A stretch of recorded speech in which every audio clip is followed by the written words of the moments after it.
Welcome back बच्चों। हमने हमारे फिजिकल स्पेक्ट्रोस्कोपी के लास्ट लेक्चर के अंदर हमने बेसिक्स स्टार्ट किया था किसी भी स्पेक्ट्रोस्कोपी का, वेदर वो एब्जॉर्प्शन स्पेक्ट्रोस्कोपी और एमिशन स्पेक्ट्रोस्कोपी हो। तो बच्चे हम आज के अपने इस लेक्चर के अंदर पहले देखेंगे टाइप ऑफ मोलिकुलर एनर्जी की, कितने टाइप की मोलिकुलर एनर्जी हो सकती है, उसके बाद बोर्न ओपनर अप्रोक्सीमेशन, एंड फिर हम देखेंगे what are degree of freedom, and उसके बाद हम देखेंगे हमारे पास law of equipartition of energy. तो लेट्स स्टार्ट आवर लेक्चर। तो हमारे पास सबसे पहले आता है different types of molecular energy. देखो अच्छे क्या बोलते हैं, हमारे पास मैटर था, मैटर बना हुआ है हमारे मोलिक्यूल से या एटम से, मोलिक्यूल्स और एटम से बना हुआ है, और इन मोलिक्यूल्स और एटम की होती है एनर्जी, इनकी अपनी पर्टिकुलर एनर्जी होती है। तो ये जो एनर्जी है ये अलग अलग टाइप की एनर्जी है हमारे पास। सबसे पहले हम बोल देते हैं like translational energy, translational energy होती है इन एटम्स और मोलिक्यूल की। फिर हम बोलते हैं हमारे पास ट्रांसलेशनल के बाद हमारे पास रोटेशनल एनर्जी होती है, रोटेशनल। फिर हमारे पास होती है वाइब्रेशनल, इलेक्ट्रॉनिक एंड न्यूक्लियर। तो कह रहे कि जो हमारे एटम मोलिक्यूल है, जो मैटर जिससे बना हुआ है, उनकी अलग अलग एनर्जी होती है और वो एनर्जी हमारे पास अलग अलग। तो ट्रांसलेशनल एनर्जी क्या होगी बच्चे? द ट्रांसलेशनल एनर्जी, क्योंकि जो हमारे एटम मोलिक्यूल है वो क्या है, मोशन के अंदर है, रैंडम मोशन के अंदर। उस रैंडम मोशन को ही हम बोलते हैं ट्रांसलेशनल मोशन, और उस ट्रांसलेशनल मोशन की वजह से जो एनर्जी होगी जिससे रिलेटेड होगी उसको हम बोलते हैं ट्रांसलेशनल एनर्जी। तो हम बोलेंगे डेफिनेशन लिखें, translational energy is due to translational motion of molecules, motion of molecule in space, space के अंदर जो होगा रैंडम मोशन होगा, उसकी वजह से यहां पर जो एनर्जी उसको बोलते हैं ट्रांसलेशनल एनर्जी। अब ये ट्रांसलेशनल एनर्जी की वजह से जो उसका सेंटर ऑफ हम बोलते हैं ग्रेविटी है, वो क्या हो जाता है, चेंज हो जाता है। हम लिख सकते हैं यहां पे due to this motion the centre of gravity of molecule changes and translational energy is not quantized due to very small energy difference between its levels। देखो चेक क्या बोलते हैं, जो ट्रांसलेशन लइए हम सभी टाइप की एनर्जी होती है वो क्वांटाइज्ड होती है। हमने बोला कि जो इलेक्ट्रोमैग्नेटिक रेडिएशन है, जो लाइट की एनर्जी है, वो सारी की सारी क्वांटाइज्ड है। लेकिन जो इस मोशंस की वजह से, ट्रांसलेशनल मोशन की वजह से जो एनर्जी आती है वो क्वांटाइज्ड नहीं होती, क्योंकि जो हमारा मोलिक्यूल या एटम है वो किसी भी स्पीड से हमारे पास एब्सोल्यूट जीरो टेम्परेचर पे वो रेस्ट पे नहीं रहते, उनके पास कुछ ना कुछ मोशन होता है। उनका जो ये रोटेशनल वाइब्रेशनल ये फ्रीज हो जाता है। लेकिन ये ट्रांसलेशनल मोशन हम बोलते हैं कि इवन थर्मोडायनेमिक्स में पढ़ते हैं तो थर्ड लॉ ऑफ थर्मोडायनेमिक्स बोलता है कि एब्सोल्यूट जीरो, इससे कम टेम्परेचर हो ही नहीं सकता है, यानी कि एब्सोल्यूट टेम्परेचर का मतलब होता है 0 केल्विन। इस टेम्परेचर के ऊपर हमारे पास जो रोटेशनल मोशन होंगे, जो वाइब्रेशनल मोशन होंगे, जो हमारे इलेक्ट्रॉनिक मोशन होंगे, ये सारे के सारे फ्रीज हो जाते हैं, ये नहीं होते। लेकिन जो हमारा ट्रांसलेशनल मोशन होगा वो कभी भी फ्रीज नहीं होता, ये कभी भी जीरो नहीं होगा। तो वहां पे कुछ ना कुछ ट्रांसलेशनल मोशन होगा ही होगा। अगर ये भी मेरा फ्रीज हो जाए तो मेरा जो एटम आयन मोलिक्यूल, जो मेरी गैस है, वो एग्जिस्ट ही नहीं करेगी, मेरी गैसियस फेज ही खत्म हो जाएगी, वहां पर एग्जिस्ट ही नहीं करेगी 0 केल्विन पे। लेकिन वो एग्जिस्ट करती है वहां पर, इसलिए हम बोलते हैं कि जो हमारा जो एक फेज है ये एग्जिस्ट करती है, इसलिए हम बोलते हैं कि वहां पे 0 केल्विन पे भी हमारे पास कुछ ना कुछ ट्रांसलेशनल क्या रहता है, मोशन रहता है। तो कह रहे कि ये मिनिमम स्पीड है, उससे ज्यादा हो सकती है, और ज्यादा, तो इसकी सभी रेंज के अंदर वैल्यू होती है हमारे पास। तो कह रहे कि इसकी वजह से हमारे पास जो एनर्जी ये कैसी है, क्वांटाइज नहीं है, इट इज नॉट क्वांटाइज। फिर रोटेशनल मोशन होता है। देखो रोटेशनल मोशन क्या हो गया कि अगर मेरे पास कोई मॉलिक्यूल था, लाइक आपने H2 लिख दिया, ये H और H लिख दिया, जैसे ये एक H था ऐसा, ये एक और H था H2, तो कह रहा है कि ये रोटेशन मोशन करेगा। ये ऐसा था मेरे पास, अब इसको और डेप्थ में करने वाले हैं, तो कह रहा है कि ये ऐसे, अगर आपकी वाई एक्सिस, तो वाई एक्सिस के अकॉर्डिंग ऐसे रोटेट कर सकता है, ये ऐसा।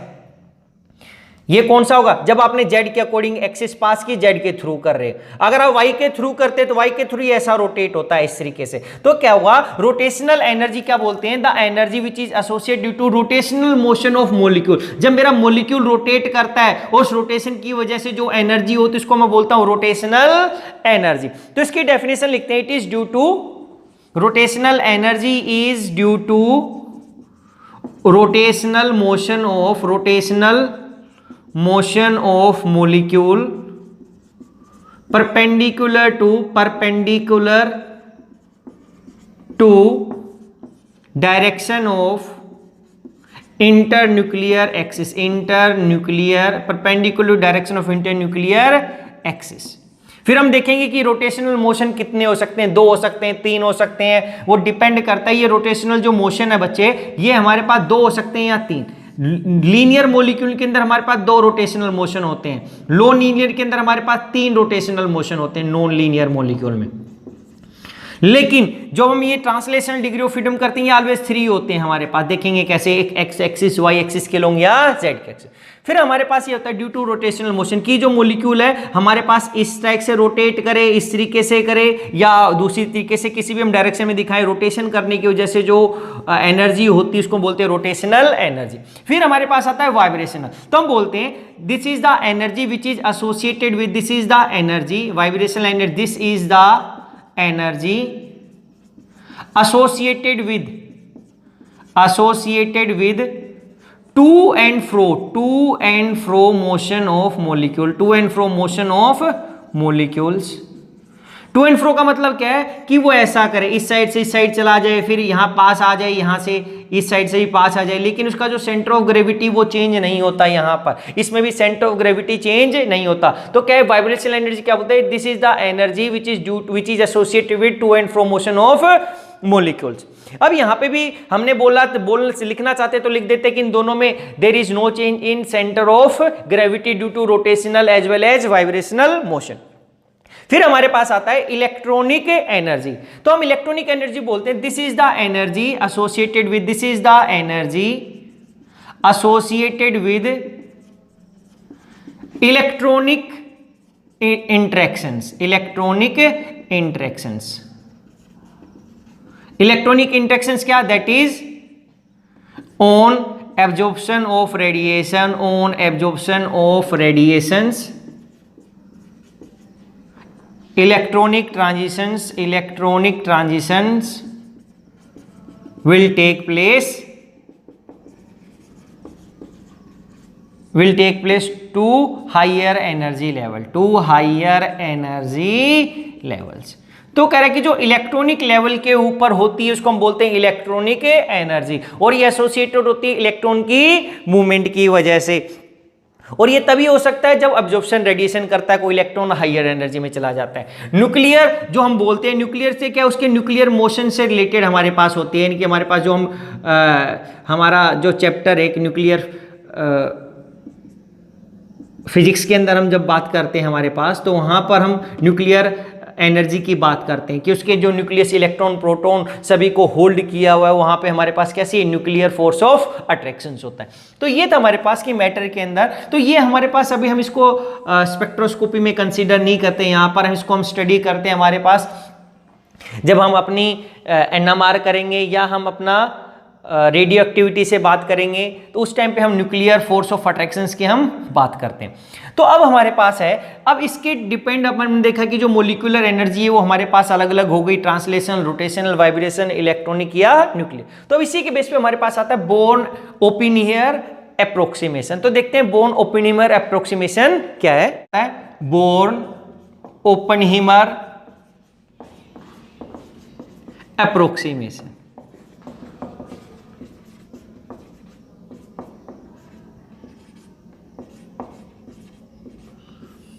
ये क्या बोलता है कि the total energy of any molecule या matter is the total energy of any substance is the sum of electronic energy, nuclear energy,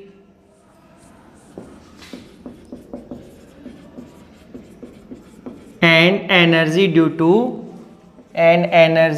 to rotational, vibrational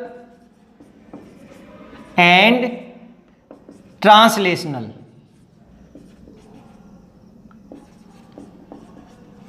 motion of molecules। क्या बोला कि ये अलग अलग है, ये इलेक्ट्रॉनिक एनर्जी अलग होती है, न्यूक्लियर एनर्जी होती है, जो ये रोटेशन की वजह से अलग अलग टाइप की जो हमारे जो मोशन होता है उसकी वजह से एनर्जी, इन सभी का सम करें तो हमें टोटल एनर्जी मिल जाएगी किसी भी सब्सटेंस की। लेकिन इसने बोला बच्चे कि as the mass of nucleus is 1000 times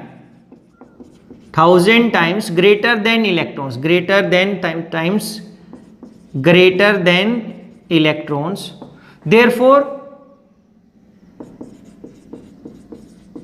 nuclear motion are very slow, compared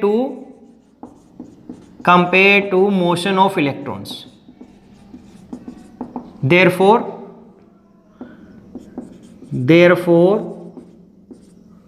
nucleus is considered to be stationary with respect to electronic motion। तो क्या बोलते देखो, कह रहे जो न्यूक्लियस है वो 1000 टाइम्स ग्रेटर है हमारे पास, क्या उसका मास ग्रेटर है इलेक्ट्रॉन से। जो हमारे न्यूक्लियर मोशंस होंगे अगर उसका मास ज्यादा है तो वो क्या होंगे, स्लो होंगे compare to motions of electron. तो जो न्यूक्लियस को हमने क्या बोल दिया, स्टेशनरी है विद रिस्पेक्ट कंपेयर टू या with respect to electronic motion, क्योंकि जो इलेक्ट्रॉन्स का जो मोशन है वो कैसा था, फास्ट। देयरफॉर हम बोल सकते हैं due to which nuclear and electronic motions are treated independently, are considered या treated independently, या considered, treated लिखो या considered independently। तो हम इनको अलग अलग ट्रीट करते हैं, हम इकट्ठा इनको ट्रीट नहीं करते, हम इनको इंडिपेंडेंट ट्रीट करते हैं बच्चे हमारे पास। तो अब क्या हो गया, तो हम लिख सकते हैं now total energy of molecule, जो हमने बोला था क्या लिख सकते हैं, मॉलिक्यूल इज इक्वल्स टू क्या, ई ट्रांसलेशनल प्लस ई रोटेशनल प्लस ई वाइब्रेशनल प्लस ई इलेक्ट्रॉनिक। क्योंकि अब हमने इसके अंदर से हमारे पास न्यूक्लियर मोशंस की वजह से जो था उसको अलग सेपरेट कर दिया। लेकिन अगर हम कंपेयर करते हैं इसकी एनर्जी हमारे पास इलेक्ट्रॉनिक जो ई एनर्जी ये वेरी ग्रेटर होती है, किसके ज्यादा होती है, ई वाइब्रेशनल से। ई वाइब्रेशनल ज्यादा हो गई ई रोटेशनल से, ई रोटेशनल ज्यादा हो गई ई ट्रांसलेशनल से। तो हम बोलते हैं ये क्या है, very less. E translational is negligible compare to others. तो बस E translational energy is negligible compared to other energy। therefore हम बोल सकते हैं कि जो ई टोटल एनर्जी होगा, ई टोटल वो क्या होगा, ई रोटेशनल प्लस ई वाइब्रेशनल प्लस ई इलेक्ट्रॉनिक। तो ये जो हम बोलते हैं इसको बोलते हैं बोर्न ओपेनहाइमर एप्रोक्सीमेशन। बच्चे इसके बाद हमारे पास आता है डिग्री ऑफ फ्रीडम। तो डिग्री ऑफ फ्रीडम का क्या मीनिंग है, it is defined as number of coordinates needed or required, needed to specify the position of any molecule in space। कह रहा है कि अगर हमारे पास कोई मॉलिक्यूल है तो उसकी वो स्पेस में कहां एग्जिस्ट करता है और उसको स्पेसिफाई करने के लिए हमें कोऑर्डिनेट्स की रिक्वायरमेंट होती है। Position of any molecule in space या position of all the atom of any molecule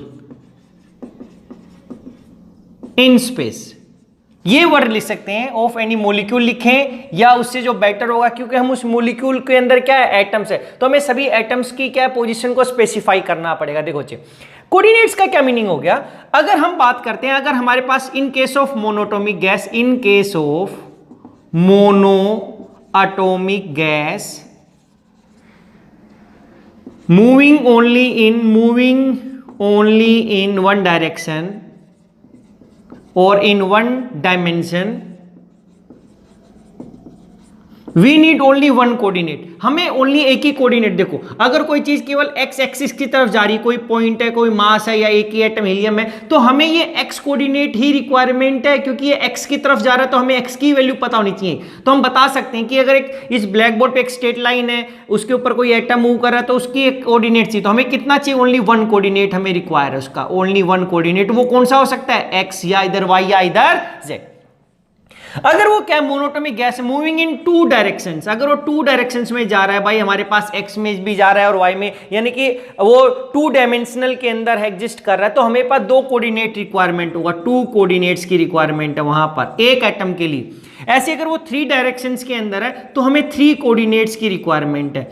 देखो बच्चे, क्या हुआ, मान लिया कि हमारा ये रूम है, रूम के हमारे पास सेंटर के रिस्पेक्ट में हमें पोजीशन बतानी है और कॉर्नर के ऊपर हमारा ब्लैक बोर्ड के पास इधर एटम है कोई भी यहां पर। तो अगर सेंटर के रिस्पेक्ट में कहूं तो सेंटर से तीन एक्सिस ली जाएंगे, एक एक्स एक्सिस, एक वाई एक्सिस और एक जेड। तो हमें तीनों की पोजीशन बतानी पड़ेगी इसके रिस्पेक्ट में। अगर क्योंकि अगर दो में होता है, ये एक्स एक्सिस ये वाई, अगर यहां पर एटम है तो केवल ये एक्स के इतनी दूरी पे, इस पॉइंट पे एक्स पे, तो वाई पे भी तो ये यहां पर है, तो हमें दो कोऑर्डिनेट्स की रिक्वायरमेंट है यहां पे दो में दिखाने के लिए। अगर यही साइड आप जेड भी दिखा देते हो तो जेड के रिस्पेक्ट में भी इसकी पोजीशन होगी। तो हमें जब थ्री में करूंगा तो हमें क्या बताना पड़ेगा? इस जेड के रिस्पेक्ट में, क्योंकि जेड एक्सिस ऐसे गई है, तो जेड के रिस्पेक्ट में इसकी क्या कोऑर्डिनेट्स है। तो अगर ये टू डायमेंशन में तो दो, थ्री वाले को दिखाना इजी नहीं होता क्योंकि जेड आपकी तरफ है, तो उसके रिस्पेक्ट में हमें तीन कोऑर्डिनेट्स की रिक्वायरमेंट होगी एक एटम। तो अब हम बोल सकते हैं we liquid if there are n atoms in a molecule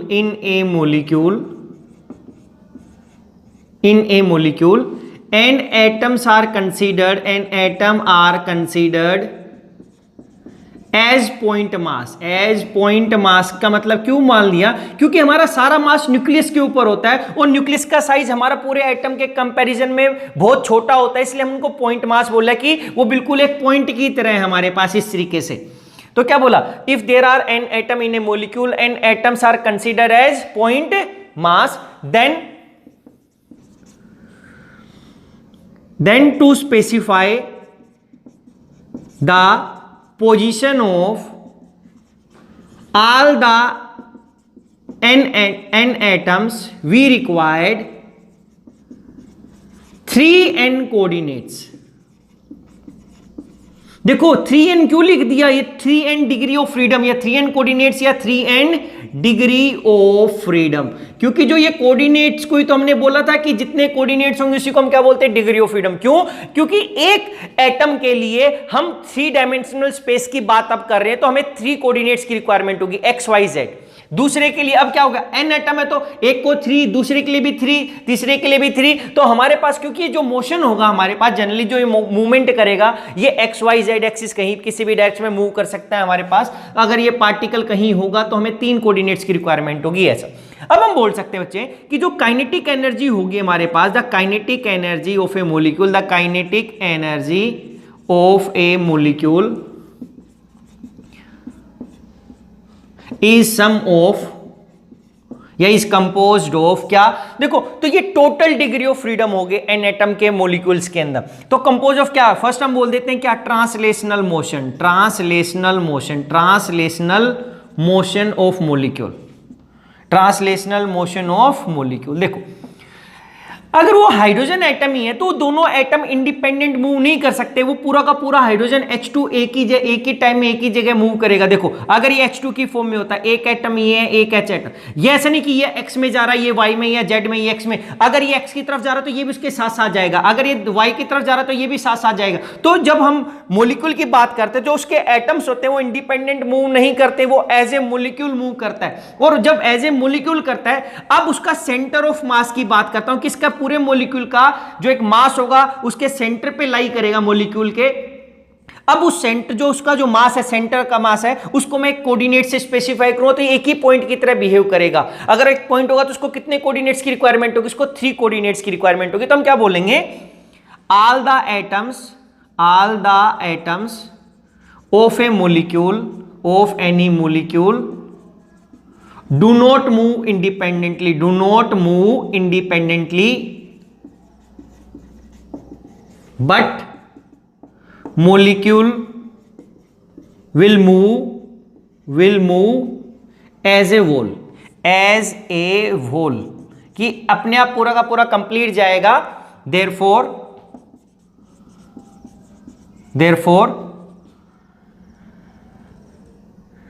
we need 3 coordinates to specify the position of center of mass of whole molecule। कह रहे कि हमें 3 कोऑर्डिनेट्स की रिक्वायरमेंट होगी, क्योंकि जो हमारा जो सेंटर ऑफ मास होगा पूरे मॉलिक्यूल का, एक जगह पे क्या करेगा, वो लाई करेगा। तो हम बोल सकते हैं जो सेंटर ऑफ मास क्या हो गया, सेंटर, तो हम लिख सकते हैं and the centre of mass is the point, and the centre of mass and the, लिख सकते हैं and the centre of mass is the point where whole mass is concentrated। अब इंडिपेंडेंट नहीं, देखो इसका अपना पॉइंट मास था ये, एक्चुअली ये और ये, तो कह रहे कि अलग अलग नहीं कर सकते आप पूरे के पूरे मॉलिक्यूल का एक। अगर वाटर की बात करूंगा तो कहीं ना कहीं वो एक ऐसा होता H, ये ऑक्सीजन, ये तो इसका ये एक मास पॉइंट मास था, ये एक पॉइंट मास था, ये एक पॉइंट मास की तरह कराए, तो ओवरऑल इसका मास अलग अलग 3 अलग अलग मूव नहीं करे। अब ये जब ट्रांसलेशनल मोशन की बात करते हैं, ये पूरा का पूरा मॉलिक्यूल इकट्ठा मूव करेगा कहीं पर भी। अगर इकट्ठा करेगा तो हम बोल देंगे इन तीनों का मास कहीं एक पॉइंट पे एग्जिस्ट करेगा। वो पॉइंट ऑक्सीजन के ऊपर हो सकता है, यहां पर या यहां पर, क्योंकि पूरा मॉलिक्यूल तो एक जगह पे एग्जिस्ट करेगा। उस एक पॉइंट को जहां उसका पूरा मास एग्जिस्ट कर, उसको सेंटर ऑफ मास बोल दिया। उस एक मास एक पॉइंट ही बन गया वो। अब उस पॉइंट को हम 3 कोऑर्डिनेट्स की रिक्वायरमेंट होगी, क्योंकि हम 3 डायमेंशन के अंदर बात कर रहे हैं। तो इसलिए जो हम ट्रांसलेशनल मोशन ऑफ मॉलिक्यूल होगा उसको हम 3 कोऑर्डिनेट्स रिक्वायर्ड होते हैं, हमारे पास 3 कोऑर्डिनेट्स रिक्वायर्ड होंगे किसी भी ट्रांसलेशनल मोशन के लिए हमारे पास बच्चे। सेकंड क्या हो गया हमारे पास, हम बोलते हैं इंटरनल मोशन। देखो अब इंटरनल मोशन क्या हो गया, दूसरा जो काइनेटिक एनर्जी हो गई, क्योंकि एक एटम था तो ये ऐसे मूव कर सकता था, कहीं पर भी जा सकते, तो ये ट्रांसलेशनल मोशन हो गया। इंटरनल मोशन में क्या हो गया कि जो मॉलिक्यूल H2 ये इस तरीके से रोटेट कर सकता है, इस तरीके से रोटेट कर सकता है। सेकंड, ये आपस में स्ट्रेच हो सकते हैं, टू एंड फ्रो मोशन कर सकते हैं। तो इंटरनल मोशन में क्या हो गया, rotational and vibrational motion, rotational and vibrational motion. अब हम देखेंगे कि भाई रोटेशनल की वजह से कितने डिग्री ऑफ फ्रीडम मिलेंगे या वाइब्रेशनल मोशन की वजह से कितने मिलते हैं। ट्रांसलेशनल डिग्री ऑफ फ्रीडम कितने हो सकते थे, तो हम क्या लिख सकते हैं, ट्रांसलेशनल डिग्री ऑफ फ्रीडम। तो हम बोल सकते थे ये क्या थे, 3। We need 3 translation degree of freedom, क्योंकि ये ट्रांसलेशन डिग्री ऑफ फ्रीडम के हमने उसके सेंटर ऑफ मास से बताया और उसको हमें 3 कोऑर्डिनेट्स की रिक्वायरमेंट है। तो हमने बोला कि there are 3 translation degree of freedom किसी भी मॉलिक्यूल का। अब फिर हम देखते हैं, देखो अब हमारे पास रोटेशनल एंड वाइब्रेशनल मोशन आ गया। तो अब हम देखेंगे rotational degree of freedom, rotational अब इससे पहले हम क्या लिख सकते थे, total degree of freedom, total degree of freedom, total degree of freedom कितना हो सकता था वहां पे 3n हो गया, कि हमने बोला n वहां पे नंबर ऑफ एटम्स है, n is number of total number of atoms, ये ऐसा हो गया। रोटेशनल डिग्री ऑफ फ्रीडम क्या हो जाएगा, देखो रोटेशनल डिग्री ऑफ फ्रीडम बच्चे, इसको हम दो लाइन में करते हैं। अगर हमारा मॉलिक्यूल लीनियर है, a linear molecule can rotate into independent directions perpendicular to each other as well as perpendicular to molecular axis,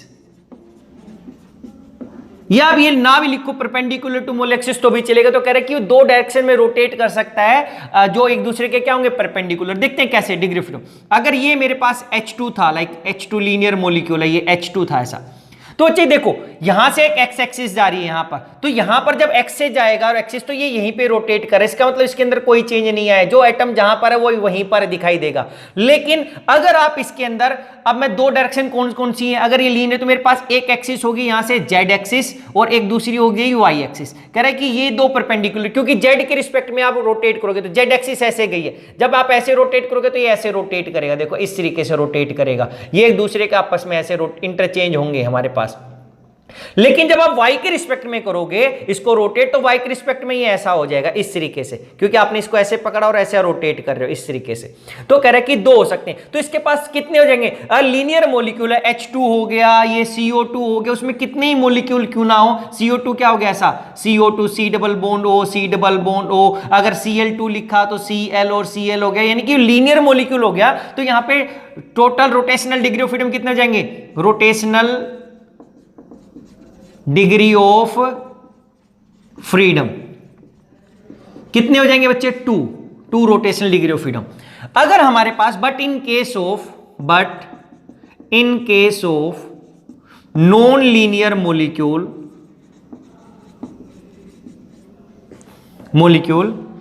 they have three independent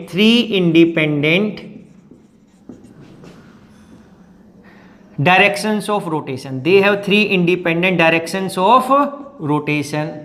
क्या, अगर लीनियर मॉलिक्यूल वाटर ही लिख दिया, नॉन लीनियर हमने वाटर लिखा OH, तो ये x में भी करेगा रोटेट, आप x के थ्रू भी करवा सकते हैं इसको पकड़ के ऐसा, आप इसको किसकी तरफ करवा सकते हो, y के रिस्पेक्ट में भी करवा सकते हो और इसको z के रिस्पेक्ट में भी करवा सकते हो। ये एक्सिस ऐसे पास हो जाएंगे हमारे पास x y z इस तरीके से। तो कह रहा है कि 3, तो हमारे पास क्या हो जाएगा, तो rotational degree of freedom, rotational degree of freedom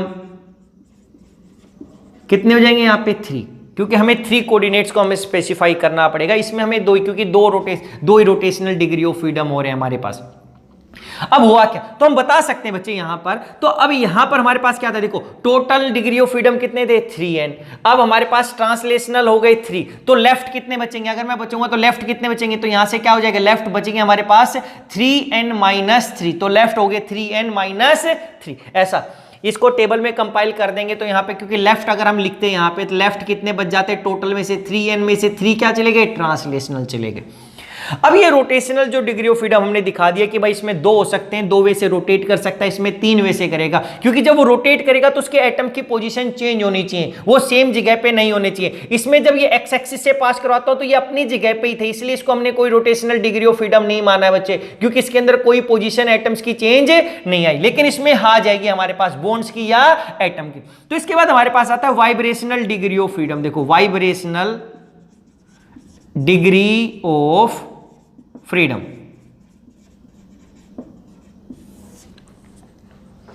तो वाइब्रेशनल डिग्री ऑफ फ्रीडम क्या बोलते हैं हमारे पास, तो वाइब्रेशनल डिग्री ऑफ फ्रीडम में बच्चे अगर हम रोटेशनल, अगर इस टोटल में से ये ट्रांसलेशनल भी रोटेट कर दे और मेरे पास क्या रोटेट कर दूं, क्या माइनस कर दूं उसके अंदर से, ये रोटेशनल, देखो इस 3n में से टोटल में से हम translational degree of freedom minus कर दें और as well as rotational degree of freedom minus कर दें, तो हमारे पास क्या बचेगा, वाइब्रेशनल डिग्री ऑफ फ्रीडम।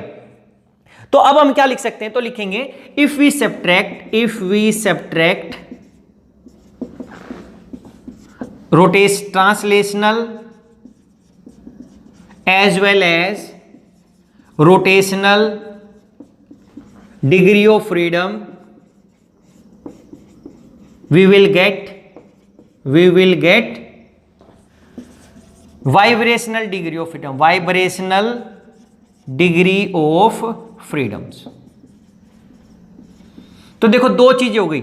अब मैं बोल सकता हूं वाइब्रेशनल, ऐसा डिग्री ऑफ फ्रीडम लिख दिया बच्चे, DOF डिग्री ऑफ फ्रीडम, किसके लिए? For linear molecule. ये किसके लिए? Linear molecule. क्यों लिखा लीनियर मॉलिक्यूल के लिए? जो लीनियर मॉलिक्यूल थे H2, Cl2, CO2, कोई भी एग्जांपल हम लिखते हैं यहां पर, तो क्या हो गया? क्योंकि टोटल कितने थे? 3n, इसमें से मैंने क्या माइनस किया? 3। ये क्या थे? Translational degree of freedom.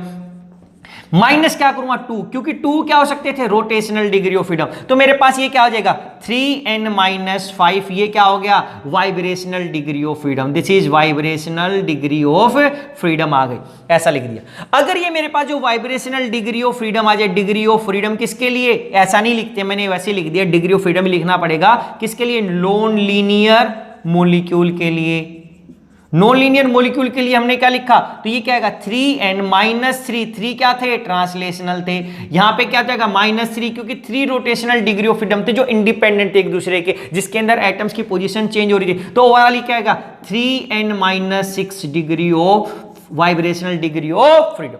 हम एक एग्जांपल करते हैं, हम एक H2 के केस में कर लेते हैं, या CO के केस में भी लीनियर ही मॉलिक्यूल है हमारे पास, या H2 के केस में हम इस तरीके से करें। तो अगर मैं वाइब्रेशनल डिग्री ऑफ फ्रीडम की बात करता हूं तो हम दो चीजें कर सकते हैं। एक एग्जांपल ले लेते हैं दोनों का। मान लिया कि इसका मैं लीनियर का एग्जांपल ले लेता हूं CO मॉलिक्यूल, क्योंकि मैं H2 इसलिए इसमें H2 में रोटेशनल डिग्री ऑफ फ्रीडम ये दिखा तो सकता हूं, लेकिन ये रोटेशनल एक्टिव नहीं है, क्योंकि यहां पर इसके अंदर जो मॉलिक्यूल है बच्चे, इसके अंदर डायपोल मोमेंट नहीं है परमानेंट। जो परमानेंट डायपोल मोमेंट नहीं होती वो रोटेशनल एक्टिव नहीं होता, वो तो उसकी कंडीशन बाद में थी। लेकिन ये रोटेशन तो मैं दोनों दिखा सकता हूं दोनों मॉलिक्यूल में। ये रोटेशनल एक्टिव मॉलिक्यूल है हमारे पास जो रोटेशनल स्पेक्ट्रोस्कोपी देता है, लेकिन H2 नहीं देता हमारे पास, वो एक्सप्लेन करेंगे बाद में। तो अभी इसका एग्जांपल कर लेते हैं। CO का दिखाओ, या 2 डिग्री ऑफ फ्रीडम, या CO का ही दिखा देते हैं। ऐसे इसके अंदर हम दिखा देते हैं वाटर के केस में। अगर वाटर होता हमारे पास, वाटर के केस में हम इसको कैसे दिखा सकते हैं, किसके जो वाइब्रेशन डिग्री ऑफ फ्रीडम है वो कैसे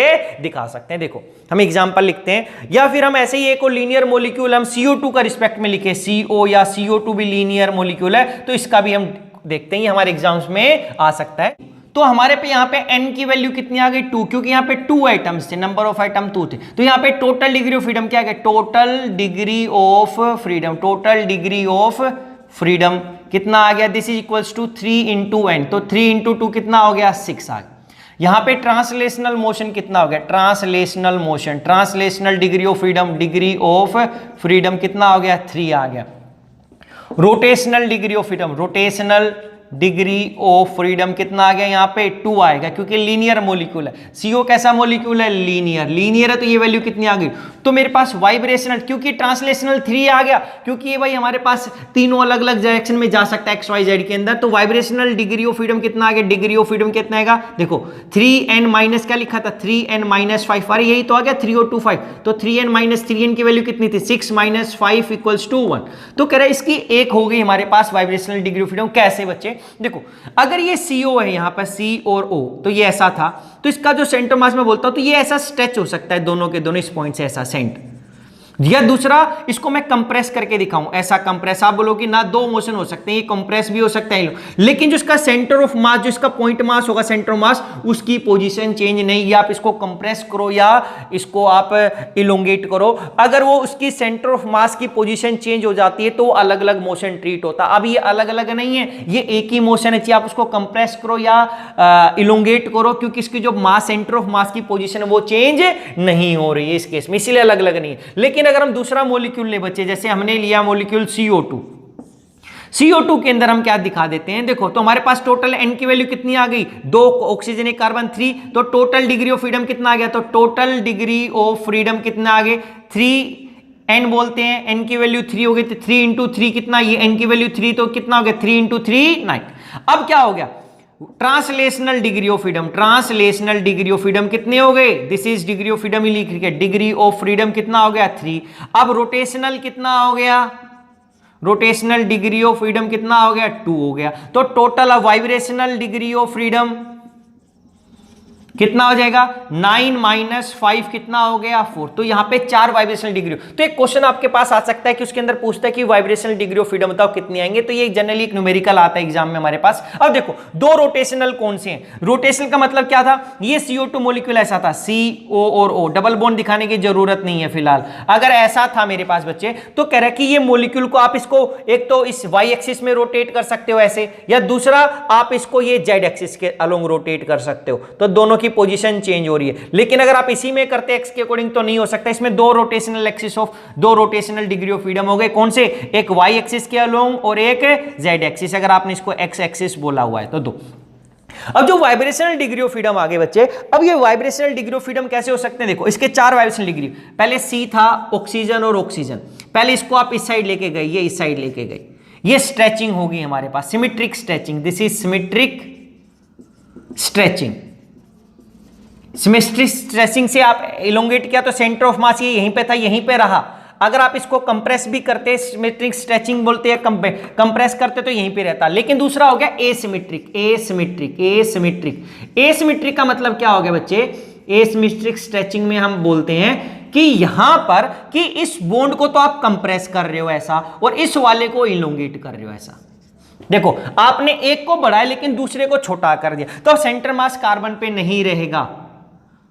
समझ में आपको क्या करना है, देखो इसमें दोनों को इलोंगेट किया, दोनों को कंप्रेस कर दिया, इन बॉन्ड को ऑक्सीजन ऑक्सीजन पास लेकर या दूर, तो सेंटर ऑफ मास यहीं पे रहेगा। लेकिन इस केस में एक बॉन्ड को तो आप इलोंगेट कर रहे हो और दूसरे को क्या कर रहे हो, कंप्रेस कर रहे हो। ऐसा दिखा सकते हो, इसको कंप्रेस कर रहे हो और ये दूसरा बॉन्ड क्या हो रहा है, इलोंगेट। तो ये है एसिमेट्रिक स्ट्रेचिंग। अब क्या है, 2 चीजें और हो गई हमारे पास, 2 हो सकती हैं। एक बोलते हैं हम बेंडिंग। बेंडिंग बेंडिंग हो सकती है 2, इन प्लेन। अब क्या क्या बेंडिंग इन प्लेन क्या कर रहे हो, ये कार्बन था, ये ऑक्सीजन, ये ऑक्सीजन बच्चे। आपने इसको इस साइड लिया, इसको इस साइड लिया हमारे पास, इसको ऊपर ले गए। लेकिन अभी आप प्लेन में कर रहे हो, यानी कि ब्लैक बोर्ड पे था तो इसको यहां पे खींच लाया और उसको ऊपर हुआ आप पे चले गए। तो आपने सब कुछ ब्लैक बोर्ड पे ही इसको आपने ऐसा किया है, ये ब्लैक बोर्ड से बाहर नहीं गए, यानी कि जिस प्लेन में थे उसी प्लेन में आपने क्या किया, इसको आपने स्ट्रेच किया। तो ये बेंडिंग हो गया, बेंड किया भी आपने उसको, और ये किसके अंदर किया है, इन प्लेन के अंदर किया है। लेकिन अभी क्या करो बच्चे, अगर आप इसको ऐसा कर दो, अब दूसरा बोल सकते हैं bending out of plane. Bending out of plane क्या किया, ऐसा ऑक्सीजन कार्बन ऑक्सीजन, किसको यहां पर पीछे की तरफ लेके, इसको पीछे की तरफ लेके चलेगी, इसको अपने आगे की तरफ खींच लिया। यानी कि ये प्लेन होना था, यानी कि 2 को आप ऐसा खींच रहे हो और एक को दूसरी साइड खींच रहे हो, यानी कि बेंडिंग कर दिया आउट ऑफ प्लेन। पहले प्लेन के अंदर ही आप कर रहे थे, लेकिन यहां पर ये प्लेन में नहीं है, ये दोनों आउट ऑफ प्लेन आप लोगों ने कर दिए। तो अगर ऐसा हो गया तो टोटल 4 हो गई हमारे पास। अब इसके जो पॉइंट ऑफ सेंटर ऑफ मास रहेगा उसकी पोजीशन क्या हो जाती है, चेंज हो जाती है। ये प्लेन के अंदर दिखाते हैं, ये आउट ऑफ प्लेन के रिस्पेक्टिव हम दिखाते हैं बच्चे यहां पर। अब क्या हो गया, अगर हम एक और मॉलिक्यूल लेते हैं एग्जांपल 3, जैसे हमने नॉन लीनियर मॉलिक्यूल लिया, नॉन लीनियर मॉलिक्यूल में क्या ले लिया, वाटर लिया। अगर हम वाटर की बात करेंगे तो वाटर में क्या हो गया, एटम कितने 2 और 1 3 हो गए। तो टोटल डिग्री ऑफ फ्रीडम कितना गया, 3 × 1 क्या हो गया, 3 × 3 क्या हो गया, 9।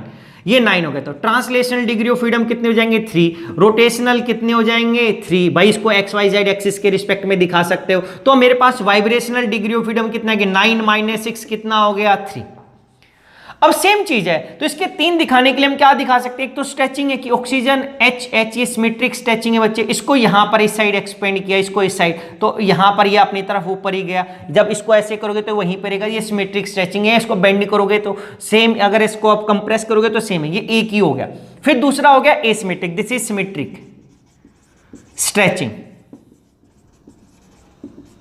दूसरा हो गया एसिमेट्रिक।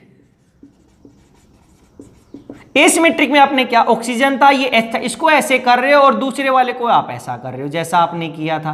भाई एक बॉन्ड को तो आपने इलोंगेट कर दिया, इसको इलोंगेट करके दिखा सकते हैं ऐसा। तो अब इसके अंदर हम लास्ट दिखा सकते हैं, हमारे पास क्या, सिमेट्री की बेंडिंग होती है। बेंडिंग का मैं कैसे दिखाएंगे, सिमेट्री की है ये बेंडिंग। सिमेट्रिक बेंडिंग का मतलब एक जैसे हम करेंगे बेंडिंग, तो कैसे कि ये ऑक्सीजन था, ये H था, ये H था। देखो इसको मैं ऊपर की साइड ले गया, इसको ऊपर की साइड ऐसे उठा लाया और इसको नीचे की साइड, यानी कि इसको एक प्लेन में लाने की हम कोशिश करें। तो बेंडी तो कर दिया हम लोगों ने, इस हाइड्रोजन ऊपर कर रहे हैं, इसको नीचे। तो ये हमारे पास हो गया। तो ऐसा ही हमारे पास क्वेश्चन आएगा, तो ये आपसे पूछा नहीं जाएगा कि कौन कौन सी हमारे पास, ये बनाने को नहीं आएगा, लेकिन आप न्यूमेरिकल आएगा कि आपका एक मॉलिक्यूल दे दिया और पूछेगा उसमें कितने वाइब्रेशनल डिग्री ऑफ फ्रीडम, उसमें कितने रोटेशन। तो डिग्री ऑफ फ्रीडम क्या है, कोऑर्डिनेट्स है उस मॉलिक्यूल को स्पेसिफाई करने के लिए। अब एग्जांपल जैसे आपके पास आ जाता, क्वेश्चन ही आ जाता SF6 के अंदर बताओ, SF6 या कोई भी मॉलिक्यूल लिख दे, तो SF6 में टोटल मॉलिक्यूल कितने हो गए, 7, 6 और 1 7, 7 हो गए। तो टोटल डिग्री ऑफ फ्रीडम कितना हो गया, 3 × 7 21 बच्चे। ट्रांसलेशनल, ये ट्रांसलेशनल 3, रोटेशनल क्योंकि ये लीनियर मॉलिक्यूल नहीं है 3, तो वाइब्रेशनल कितना आ जाएगा 21 - 6, ऐसा 21 - 6 कर दो तो कितना हो गया ये 15, ये हो गया। अगर ऐसे ही आपका कोई CH4 मॉलिक्यूल लिख दे, वो क्वेश्चन लिख दे CH4 मॉलिक्यूल के अंदर बताओ, तो टोटल डिग्री ऑफ फ्रीडम 4 और 1 5, तो 5 3 जा 15। ट्रांसलेशनल 3, रोटेशनल 3, ये ट्रांसलेशनल है बच्चे, रोटेशनल कितना 3, तो वाइब्रेशनल कितना आ गया 15 - 6, 15 - 6 करोगे तो कितना आ जाएगा 9। ये ऐसा वो बनाने को नहीं देगा हमारे पास। तो ये था हमारे पास डिग्री ऑफ